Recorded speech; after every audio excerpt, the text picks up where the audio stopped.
Chad, first, congratulations on a great picture. My quote for it is that this was inspirational and necessary. Right. My first question is, I think one of the interesting things that I learned about Jackie through this picture is that how much he didn't really want to be a hero at the beginning. He just wanted to play baseball. Right. But he took on that responsibility after learning like how much it meant to other people. How much did you learn about the character that you didn't already know before going into this movie? Well, the thing that struck me the most, the two things in this statement is that baseball wasn't his best sport. You know, he was a better football player, he was a better baseball player, a better basketball player, better track and field. He even played tennis, and so he had greatness in him anyway. It just wasn't a place to put it in these United States. And what he was able to do once he was given this opportunity is actualize that greatness. He was actually going to quit baseball when he played in the Negro Leagues. It was such a hard way of living. Right. Going on and off buses, playing 4 games a day. You couldn't stop for food. You couldn't shower. And so it was a hard life, and they weren't getting paid enough to go through all of that. And so he had at times expressed to Rachel Robinson that he was going to quit. And so if this had not happened, he would have been, he would have been a janitor. He always talked about his brother had won the silver medal in the Olympics and came home and became a janitor. So it's surprising to me that, he had that greatness in him and it was nowhere to put it. I mean, there's a lot of rough language in the movie, to be frank. And you as an actor from the South, even portraying the role of Jackie Robinson, how hard was it to have other characters saying, "Hey, you nigga," "Hey, you porch monkey," all this stuff as an actor? It's embarrassing. It's embarrassing to a certain degree, and it's difficult. At first, you're bridging the gap between the past and the present because we use these words colloquially. Yeah. We use them amongst each other in ways that we don't necessarily use them around other people. Right. And so it's different when the context is you're being berated or you're being attacked with these words in a stadium, and the intent is to hurt you. And not only that, it's being expounded upon, the stereotypes and the ideas are being expounded upon the way they are in that scene. Yeah. And so it gets to a point where it starts to have its old meaning, its original meaning, and it gets to you. And you need to, at the end of that scene, step away from everybody and get back to a place where you can deal with people. It took a lot of courage for this role, man. I appreciate it, man. Great movie. Wish you best of luck in your plays, movies, whatever you got coming up. We trained 5 days a week, 2 a days actually. There were conditioning sessions. I had like sort of a guru trainer, Phil Carlson. I had baseball coaches. It was intense. It wasn't like, essentially my baseball coaches didn't know how to shoot a movie. They weren't worried about shooting a movie. They treated it as if I was going to play a game. So it was real practice. Well, you said you played baseball growing up a little bit. Little League. So how important is it for little kids right now to be watching this movie? Oh, I mean, that's the reason why the movie was made. Because, there are little kids who don't know who Jackie Robinson is. Ken Griffey Jr. was doing an event with Thomas Toll, and some kids didn't know who he was, and then Ken Griffey turns to him and says, "We have to do something about this." So this movie was made. What's going on, brother? How you? Good to see you again. All right, Black Treat TV, we got a special treat. We got Mr. Chadwick Boseman, who stars in Draft Day. First, how does it feel to play a role that, so many people are like going through these little pre-draft jitters right now, getting ready for Draft Day? And how does it feel to play that role, man? Well, I mean, you definitely try to put your mind in a place where, your dreams could go one way or the other. And it's stressful. Like just sort of like I've had situations like that. Did I get an audition? Or did I get this? Or, you put yourself in that place, and they're kids. You know what I'm saying? So that just put yourself in that and let people walk in those shoes with the character, I think is a fun thing to do. Hello? Good morning, Mr. Sonny Weaver Jr. Show #1 fan, Vontae Mack. Monte, how'd you get this number? You gave it to me. At the combine?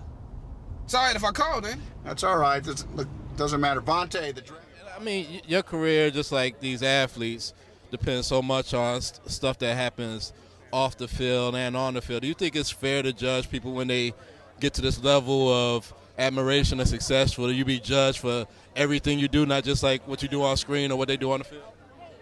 It's fair to some extent. I mean, I think you accept, a little more responsibility. At the same time, you deserve a little bit of privacy. So, I mean, I think it should be balanced a little bit more than it is. And especially now with, Twitter and everything being online, it takes away some of your privacy more. All the buzz, I mean, everybody's going to love you in this movie, but everybody's talking about August and Get On Up and you playing James Brown.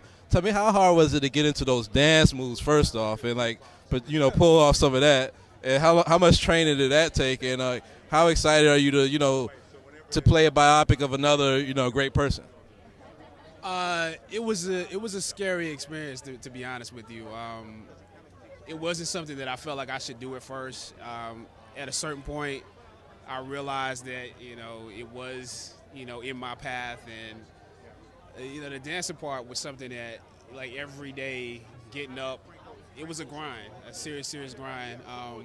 But once you start to get it, it's something that you want to do it for the rest of your life, actually. I might not let people see it, but, you always going to wake up every once in a while and start cutting the rug a little bit. So, yeah, I mean, it was just fun. Like, you're playing James Brown. You almost feel superhuman. I don't want to talk about it too much. I haven't actually seen the movie yet, so I want to wait till I actually see the movie and I have more to say about it. But the experience was phenomenal. We'll all be excited about that. Last question: is there any truth to the Black Panther rules? I don't know anything. There's a rumor, yeah. We'll take it for that. Dad in the army. I said stop. My mama left. Mr. Dynamite, we start the show. No one else helped me. No one else. James Brown!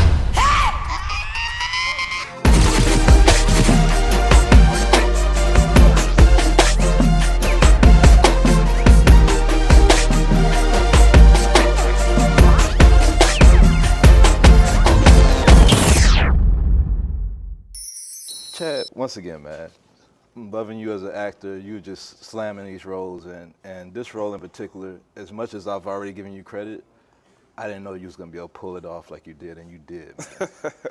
You did. Because I mean, Thank tell the you, truth. man. If you couldn't do the dance moves, the community was gonna slam you for it, and you delivered, man. I really, hands down, I was amazed by your performance last. Thank you, man. Thank you. So, big challenge taking on James Brown, and one of the things that I wanted to ask you about is that you played 17 to 60. How was it when you had to put on that makeup and you had to look at yourself and what would be, portraying James Brown in an older age? But how was it just to look at yourself as an aged character like that? Well, first off, what a lot of people may not know is that his grandson was on set. Mm-hmm. And, he had a picture of himself and James Brown later in life. And it sort of helped me to, put myself in that mind frame. And he would just call me Granddad. Like, everybody else was calling me Mr. Brown. He'd be like, "What's up, Granddad?" So, that was probably the weirdest thing about, changing into the older version of him. And I think what I tried to do is just sort of, go to the older black men that I know, my father, my grandfather, and pull from them. And they actually are from South Carolina. You Yeah. know, James Brown grew up in Augusta. But I just tried to go to that place and find it in me. It was a stretch at first, mentally, but once I started, you know, trying to connect those dots. You know, his grandson, my father, my grandfather, and James Brown himself, it just sort of made sense to me. Yeah. Well, like I said, the performances on stage were amazing, but there's two scenes that stand out a lot to me, like the one in the cafe where you're meeting the King's record executives. Do you like that scene? And the vapor scene with a girl that's like cooking you the eggs and stuff. And the one with Viola Davis. How was it like being right there across from Viola Davis, acting across from her in that scene? Because it was so dramatic and so powerful. She's a master, man.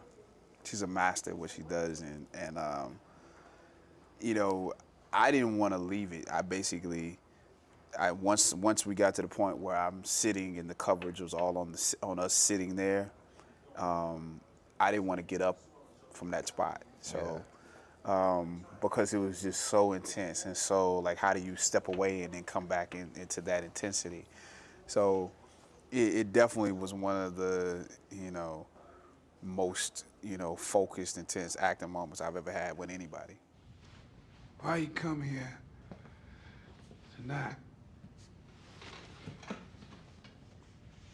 Well, sugar, I live in Brooklyn. And my baby playing at the Apollo. I don't want you to feel proud. I know a lot of actors like take parts of characters along with them after the movie's wrapped and everything, but James Brown has so many moving parts and so many like things that he believed in. As far as you know, leaving that role and moving on, do you think you're taking part of that with you, you know, for the rest of your life? Yeah, absolutely. Yeah, I mean, you know, I'm taking parts of Jackie Robinson and parts of James Brown.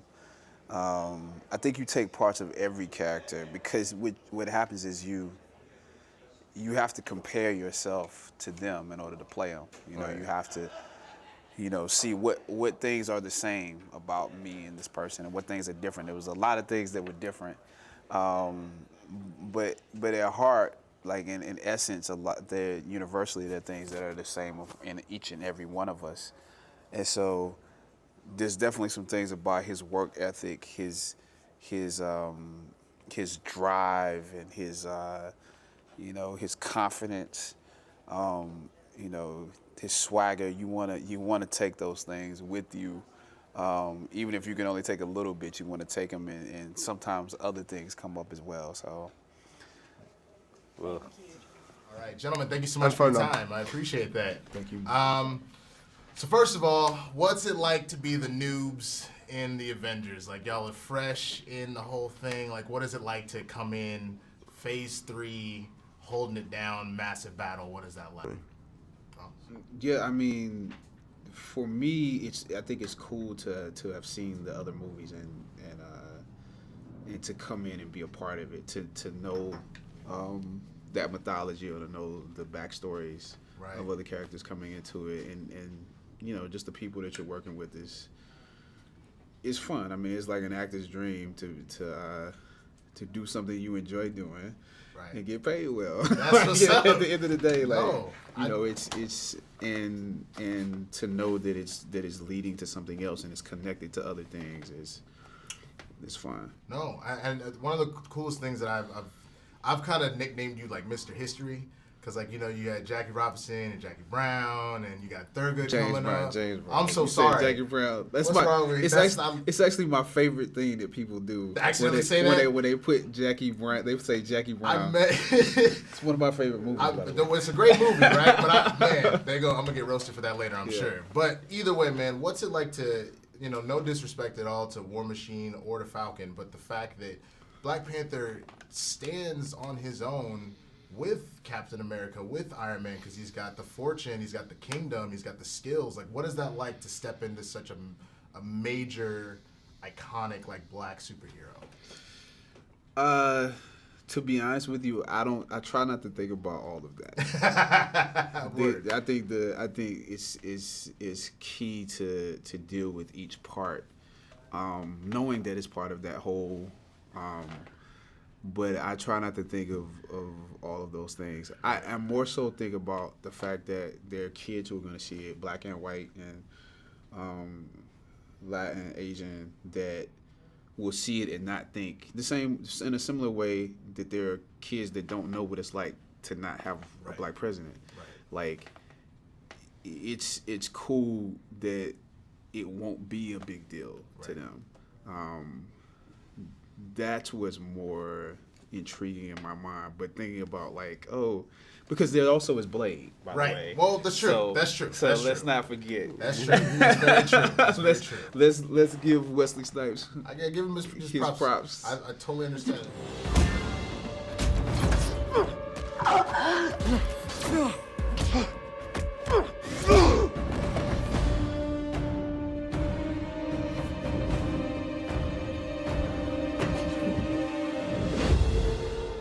And Paul, my question for you too: what is it like to step into a role of essentially a brand new life that is a full adult? So you're almost like having to discover life, but you're a man.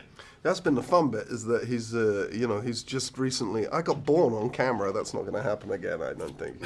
For me in my career. But you're born and you're sort of omnipotent, and yet you're learning everything at this incredible speed and trying to figure out what your place is and what is the limit of your powers and what you should use them for, and what is good and what is evil, and what is love, frankly, I think. Because I think loyalty, without love, there's no loyalty. There's just, with logic, new information can come to light and he can flip sides, but with love, you don't. So I think he's sort of, it's been really fun. That's actually been, it's well spotted, because that's been the bit that has been really genuinely intriguing. Right. Well, hey, gentlemen, thank you so much. I appreciate your time. Great movie. Everybody go see it. It's awesome. See it like 5-6 times, because I will. Oh, Jesus. Yeah, see it 5-6. Of course. Let me sit this right here. Wait, you know what? We can't do that. That's not stable. Can I give this to somebody? I can't. I'm not gonna hold it. All right. It's going great. I won. It's great. It's great. How's it feel? Pretty good. You know what? Honestly, I felt like a winner before I came. And I feel like I'm just representing the other people in that category and representing the movie, which was well received. And I just love the exchange that happened between us and the audience for Black Panther. So it's just great to just continue to promote that. So Evan Jackson from Style and Society, what's the most profound feedback you've gotten from Black Panther? Maybe a little kid told you that, maybe a fellow actor where you're like, wow. It's so much echo, I can't hear your question. Oh, sorry. What's the most profound moment you had as far as feedback from Black Panther?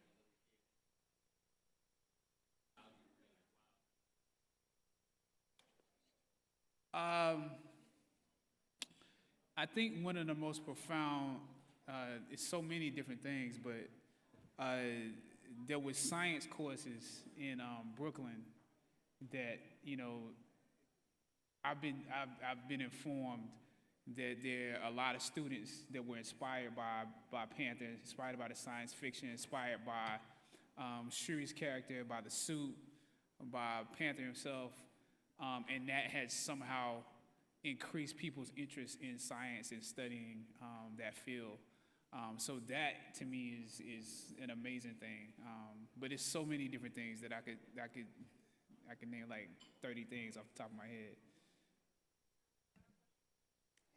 Oh, sorry. Hey, Chadwick, Danielle from Essence. Do you feel as though you are... Y'all don't need those mics. Right? I can't hear you. When you had a mic, yeah, it's too much. Can you hear me? Yes. Do you feel as though you are living in your purpose? And if not, how do you tap back into that if you lost your way? Oh, God, you want me to preach a sermon? I feel like I'm living in my purpose. But the funny thing about purpose is that it unfolds more and more to you every day. So you could be living in what was revealed to you at a particular time, and then you might get stagnated because there's more that you're supposed to do. It doesn't just stop as you do one thing. So I think it's just being open to what you're supposed to do at this moment, and not getting stuck in the past, because purpose is not related to career. Purpose is not related to a job. It's related to what God put inside you that you're supposed to give to the world. And you can do that in various different positions and forms. So I think it's staying open to what that essence is at all times. All right, that's 3 questions. You almost made me preach a sermon.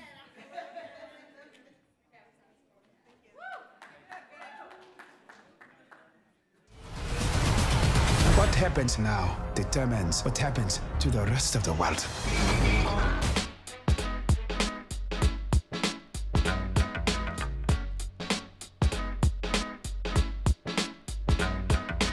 Tell me ready.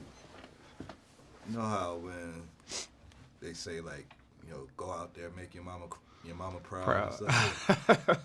How does it feel to know that you're a part of something that's making a whole culture proud, like a whole people? Like, what's that weight on you? Well, let's just go back to my mama. Like I enjoyed, we had the premiere a couple nights ago, and just having her in that room with all of those people, and beautiful black people too, that came to the premiere. Royal. It was a royal experience. People came in their African garb, or they at least alluded to that, or they signified that, and it was a beautiful experience. Snoop Dogg, Janelle Monáe. Being able to introduce your mama to these people is an amazing experience. So that, to me, I know everybody else is having that experience. Will have that experience on February 16th, and it will resonate. But I'm feeling it from a very intimate standpoint, and bringing my people here. I know you do a deep dive on all your characters, but I wonder, we're African Americans. We grew up in the South. Like, how much did you learn about African culture that you didn't know from doing the background on this story? An incredible amount. You can know it from just a book standpoint. You read about it, but we actually, in some ways, had to create a rites of passage, a coronation, in this movie, and to elevate the character to a different place. And I actually could feel that happening, and I could feel this is beyond research. This is like actually experiencing this moment with a group of people, with the cast, but also the extras who were on set for Warrior Falls, who came for weeks. When it was a hard shoot, they showed up even though people got sick. Their parents would tell them, "You don't need to go back there anymore," because I would hear their stories. And they would tell me, "I'm coming back because I've never experienced anything like this." They've never had an African rites of passage in that way, some of them, and they were able to experience that. So not just for me, it trickled down to everybody on set. So that's something that is you can't even put that into words. Sorry!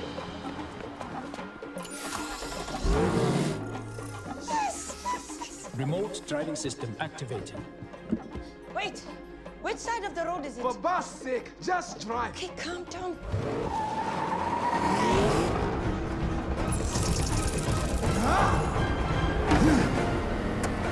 Woo! Let's go!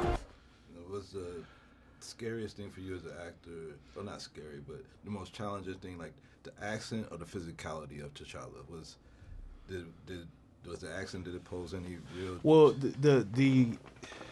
I think the hard part about the accent is you want it to become so natural that people forget that's not what you sound like.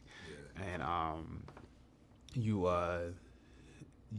literally talk like that more than you talk in your normal voice. Like even when you leave the set, you're still talking like that. Even when you call your loved ones, you still talk like that. So that is a difficult thing because it's a certain amount of concentration in order to do that is not normal. The physical stuff is always gonna be hard. It's always gonna be like getting up in the morning, like when you have like 5 a.m. calls. How do you get up and work out? You know, because you still have to work out every day even when you start shooting. So that grind is one is a mental grind, the other is a physical grind, and so you can't really compare them. But you have to do both of them, and you have to, even when you physically get tired, you still have your mind has to be working. So I can't compare them. I just know I had to do it and I had to push through it, as did a lot of the other people on this film. But as the lead, you got to do it every day. Well, you slammed it, man. Great job, and as always, man, we just love seeing you keep on rising. So keep doing your thing, bro. Thank you, man.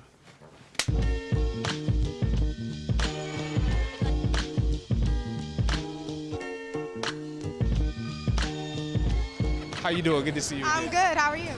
Great. Okay, so of course, have you seen the Beachella performance where she honored and recognized the historically black colleges? Yes. So of course, I went to Spelman. You went to Howard. Right. Talk about the significance in HBCUs being seen on a wider platform for the masses. It was amazing just to see our culture, in that space.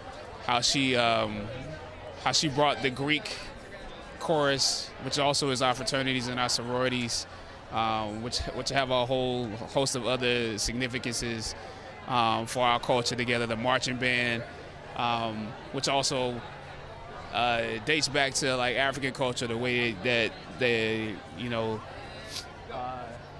way the band sort of tells a story when it's playing. And also just there's a lot of people who don't know the excellence that comes out of black schools. Right here. We're right here. Yeah, we're right here. We're right here. But a lot of people don't know that excellence and don't know how much it's actually affected American society. That even in the face of segregation, that we found something that we need to stick to. We found something that, a way that our students can be educated with each other, and you can appreciate different aspects of blackness at the same time. People from all over the world go to historically black schools, and they meet people from the continent of Africa, from the Caribbean, from Europe, from the States, and they're allowed to study together and learn their culture in a way that they wouldn't be able to do on a white campus. And now we're expanding that, of course, with Black Panther and the role that you're playing and what you're doing. I want to ask a more personal question. I've been a little worried. You've been doing so much promo, so many films. When you get a break, what's the first thing you do? When I get a break, or when I am going to get a break. When is the break coming and what are you going to do? The break is coming after Howard commencement. Okay. That's when the break comes, and I'm going on vacation. Absolutely. Yeah. Well, we'd love to have you as well. Well, y'all didn't invite me. You didn't invite me. Howard beat you to it. Maybe another year. We'll make it happen. Thank you so much, thank Chad. you so much.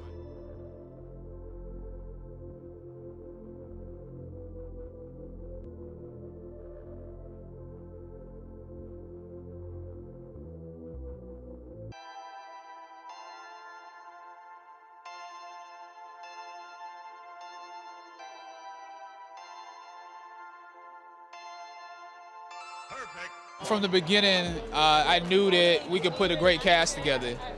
It was the type of movie that I knew a lot of people would want to do, and I love the cast that we have. Each person brought it every day, and it made it interesting for me to come to work and to just bounce off of them. So it's all about Stefan, who's next to me right now, Sienna, J.K., Taylor. It's been a great.